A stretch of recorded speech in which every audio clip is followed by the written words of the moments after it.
এখানে ইজিপ্টের কথা আমরা একেবারে ভুলে যাব না যে তারা কি দুর্দান্ত কামব্যাক দিয়েছে এবং শুরু থেকে ম্যাচটাকে ডমিনেট করেছে এবং এখানে যে শুরু করেছে এবং মোহাম্মদ সালাহকেও ওইভাবে চিন্তা করা হয়, ওদের যে লিডারশিপ এবং মোহাম্মদ সালাহকে সবসময় বলা হয় ইজিপশিয়ান মেসি বলা হয় এবং সে উপাধি পেয়েছে এবং অনেক বড় বড় খ্যাতি আছে। সে সবচেয়ে বেশি ভদ্র প্লেয়ার, সবচেয়ে মুসলমানদের যে আইডল, সেই জায়গা থেকে প্রেডিক্ট করেছে এবং এই লিডারশিপে যে তার সাথে যে প্লেয়ার খেলে গেছে তার মধ্যে যে গোল করেছে ইব্রাহিম, সেখানে কিন্তু আবার চিন্তা করতে হবে আর্জেন্টিনাকে এবং স্কলানিকে চিন্তা করতে হবে। আর্জেন্টিনা গোল দিলেও কিন্তু গোল খাচ্ছে, আগে কিন্তু সেটা ছিল না। কার সাথে কেপে ভার্দের সাথে দুটা খেলেছে এবং আজকে মিশরের সাথে 2 গোল খেয়েছে। তো সামনে যে ম্যাচগুলো আছে তাদের যে ডিফেন্সের যে দুর্বলতা আছে সেটা নিয়ে কিন্তু কাজ করতে হবে এবং মার্টিনেজ আসলে কোথায়, এই প্রশ্নটা আসছে। এবং গোলকিপার যে বাজপাখি মার্টিনেজ, সেই ব্যাপারটা, সেই আগ্রাসী ব্যাপারটা কোথায়? ওই যে বললাম যে ডিফেন্স যখন উইক হয়ে যায় তখন গোলকিপারের জন্য অনেকটা ডিফিকাল্ট হয় এবং ডিফেন্স যে সেভটা থাকে তখন আত্মবিশ্বাস থাকে এবং গোলকিপার যখন সেভ করে তখন ডিফেন্সরা আত্মবিশ্বাস করে। এখন দুজনের মধ্যে যে কমিউনিকেশন গ্যাপ আছে বা ডিফেন্ডিং যে হচ্ছে না, সেখানে আজকে মার্ক করা ছিল, যেহেতু সেট পিস থেকে গোল করেছে ইব্রাহিম, তার মার্ক করা ছিল মার্টিনেস, ডিফেন্ডার মার্টিনেস, ওর নাম হলো নিকোলাস মার্টিনেস মনে হয়। তো ওই যে যখন হেডে উঠে সেখান থেকে যে ডিফ্লেকশন এবং সেই বল কিন্তু রিচ করতে পারেনি, সুন্দর হেড করে ইব্রাহিম এটা গোল করেছে। এবং সেকেন্ড গোল যদি বলি, তার আগে একটা বিতর্কিত গোল হয়েছে বলেছে, তার আগেই 3 মিনিট আগেই কিন্তু এর নাম জিকো, মোহাম্মদ জিকো, সে কিন্তু গোল করে টিমকে এগিয়ে দেয়। সেটাকে একটা প্রোটেস্ট করে, সেই প্রোটেস্ট থেকে ওটাকে বাদ হয় এবং একটা ফাউল হয়, ফ্রি কিক দিয়েছে। তার 3 মিনিটেই পরে কাউন্টার অ্যাটাকে খুব বেশি একটা সুযোগ পায়, সেটাকে মোহাম্মদ সালাহর অ্যাসিস্ট থেকে সেই গোল বাড়িয়ে দেয়, সেখান থেকে গোল করে একদম। এবং ইজিপ্ট নিয়ে আসলে আমার আরো অনেক কথা বলার আছে, এত দুর্দান্ত একটা টিমকে আমরা আসলে হারিয়েছি রাউন্ড অফ 16 থেকে। আজকে ডেফিনেটলি হাই ভোল্টেজ ম্যাচ ছিল আর্জেন্টিনার সঙ্গে ইজিপ্টের, সুতরাং এটা নিয়ে আসলে বেশি কথা হবে, এটা স্বাভাবিক।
এবারের বিশ্বকাপটা কোনো কারণে আপনার মনে হচ্ছে কিনা গোলকিপারদের বিশ্বকাপ? আমি সেখানে আসছিলাম। আসলে যতগুলো ম্যাচ এখন পর্যন্ত হয়ে গেছে, যেগুলি ম্যাচে অনেক বেশি কম্পিটিটিভ হয়েছে, তার সবচেয়ে বেশি সুপারস্টার বলা চলে সেই গোলকিপার।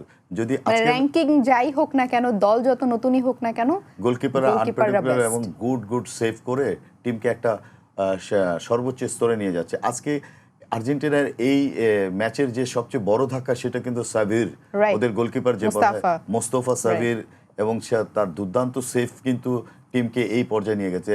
তার আগে যে ম্যাচের মধ্যে মেসির পেনাল্টি সেভ, সেটা মেসিকে অনেক বেশি রিপোলাইজ করেছে। তারপরে ফ্রি কিক, তারপরে লং রেঞ্জের শুট।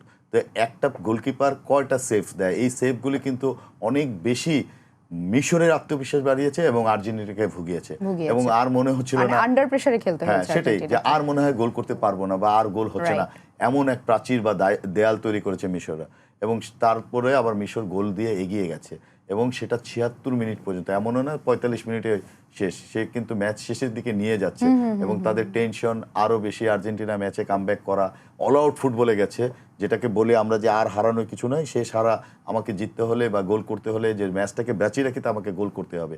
এবং সেখানেও আবার দাতা হিসেবে আমরা দেখেছি রোমেরো, যেই যে দীর্ঘদিন এবং সেন্টার ব্যাক থেকে আগের ম্যাচেও সে ফাইনাল উইনিং গোল করেছিল, আর আজকের ম্যাচে সে ওপেনিং গোল করেছে এবং যে গোলটাই কামব্যাকটা এনে দিয়েছে মনে করে যে আসলে হ্যাঁ, মনে তখন করিয়ে তারা দিয়েছে। স্পিড পায় যে হ্যাঁ গোল হবে বা এখন বা মিস সম্ভব। করেছে সম্ভব, তারপর পরই তো ৪-৫ মিনিটের মধ্যে মেসির গোল, মেসির গোল এখানে এবং যখন 2-2 হয়ে যায়, তো ওইখানে আসলে মিশরকেও কোনোভাবে খাটো করার কিছু নাই। একদম এবং না, এটা একদম বলা না, চলে সুযোগ যে নেই। বড় একটা ম্যাচ, এবং আর্জেন্টিনার এগেইনস্টে ওরা যে ম্যাচ খেলেছে এটা অনেক মানে ইতিহাস সব যোগ্য, এবং সব ক্রেডিট তাদেরকেও দিতে হয়। কিন্তু ম্যাচের একটা রেজাল্ট আছে, এখন বড় ম্যাচ এবং এক্সপিরিয়েন্স প্লেয়ারদের যে খেলা, শেষ সময় পর্যন্ত লড়া, সেটা থেকে তারা পিছিয়ে গেছিল। এবং গোল করার পরে তাদের যেটা দেখেছি আমরা অ্যাজ এ কোচ চিন্তা করি, আপনি কখনোই ডিফেন্ডিং করে, ফুল ডিফেন্ডিং করে টিম উইন করতে পারবেন না, মিস্টেক আপনার হবেই। অল আউট যেতে হয় এবং ডিফেন্ড এবং অ্যাটাক, ডিফেন্ড এবং অ্যাটাক করতে হয়। গোল পাওয়ার পরে কিন্তু তাদের প্রবণতাটা ছিল এবং বেশিরভাগই নিচে নেমে গেছিল। এই জন্য আর্জেন্টিনা ফুল অল আউটে আসে এবং তারাও বক্সের ভিতরে এই চান্সগুলো নিচ্ছিল। এবং সেন্টার ফরওয়ার্ড কেন যায়, তারা হেডে অনেক ভালো এই হবে। এবং পলিসি অনুযায়ী যে হুয়ার আলভারেজ যে মিসগুলো করেছিল, সেখান থেকে লাউতারেজকে নামানোর পরে সেই বক্সে সে অনেক বেশি অ্যাক্টিভ ছিল। এবং আজকেও মেসি তাকে একটা সুন্দর বল বানিয়ে দেয়, সে হেড করে খুব নেয়ার পোস্টের কাজ থেকে বের হয়ে যায়। এবং লাউতারেজ কিন্তু আর্জেন্টিনার পক্ষ থেকে ইন্টারন্যাশনালি তার যেই গোল নেই, এবং সেইখান থেকে টিম আবার আন্ডার প্রেশারে যায়, তখন আবার মেসি বক্সের ভিতরে এসে সেই গোল করে।